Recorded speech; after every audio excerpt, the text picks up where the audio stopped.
In February 1754, Dinwiddie promoted Washington to lieutenant colonel and second in command of the 300-strong Virginia Regiment, with orders to confront French forces at the forks of the Ohio.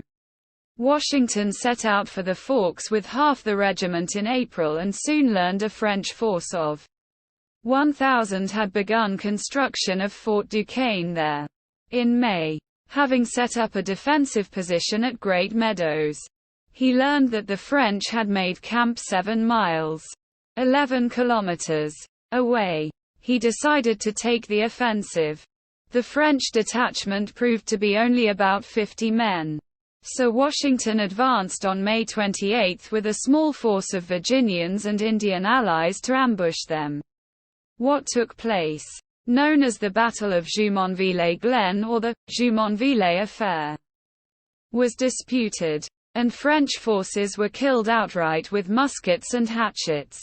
French commander Joseph Coulon de Jumonville, who carried a diplomatic message for the British to evacuate, was killed. French forces found Jumonville and some of his men dead and scalped and assumed Washington was responsible. Washington blamed his translator for not communicating the French intentions.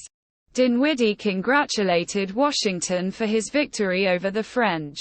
This incident ignited the French and Indian War, which later became part of the larger 7 Years' War.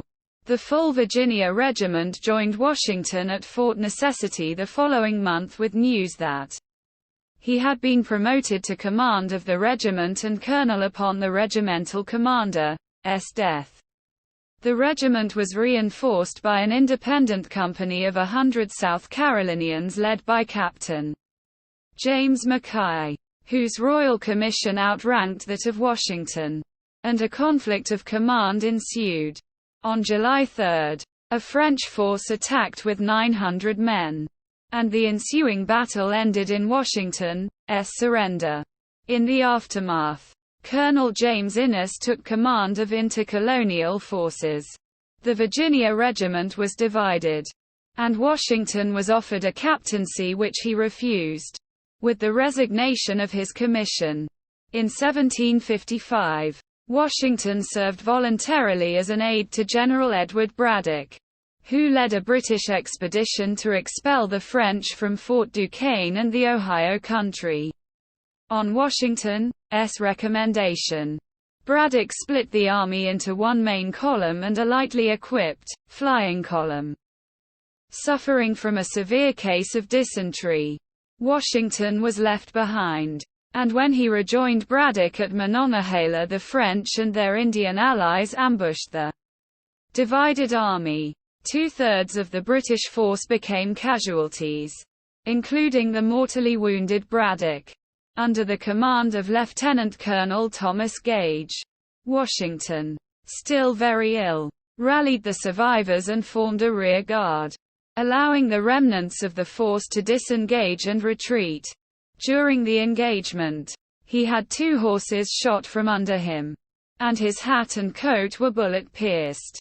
His conduct under fire redeemed his reputation among critics of his command in the Battle of Fort Necessity, but he was not included by the succeeding commander, Colonel Thomas Dunbar, in planning subsequent operations. The Virginia Regiment was reconstituted in August 1755, and Dinwiddie appointed Washington its commander, again with the rank of colonel. Washington clashed over seniority almost immediately, this time with John Dagworthy, another captain of superior royal rank, who commanded a detachment of Marylanders at the regiment's headquarters in Fort Cumberland. Washington, impatient for an offensive against Fort Duquesne, was convinced Braddock would have granted him a royal commission and pressed his case in February 1756 with Braddock's successor as commander-in-chief, William Shirley, and again in January 1757 with Shirley's successor, Lord Loudon. Shirley ruled in Washington's favor only in the matter of Dagworthy. Loudon humiliated Washington, refused him a royal commission and agreed only to relieve him of the responsibility of manning Fort Cumberland. In 1758, the Virginia Regiment was assigned to the British Forbes expedition to capture Fort Duquesne. Washington disagreed with General John Forbes' tactics and chosen route. Forbes nevertheless made Washington a brevet brigadier general and gave him command of one of the 3 brigades that would assault the fort. The French abandoned the fort and the valley before the assault was launched. Washington saw only a friendly fire incident which left 14 dead and 26 injured. The war lasted another 4 years, and Washington resigned his commission and returned to Mount Vernon.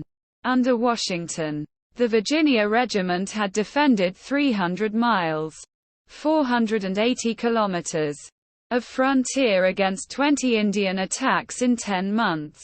He increased the professionalism of the regiment as it increased from 300 to 1,000 men. And Virginia's frontier population suffered less than other colonies. Some historians have said this was Washington's only unqualified success during the war. Though he failed to realize a royal commission, he did gain self-confidence, leadership skills, and invaluable knowledge of British military tactics. The destructive competition Washington witnessed among colonial politicians fostered his later support of a strong central government.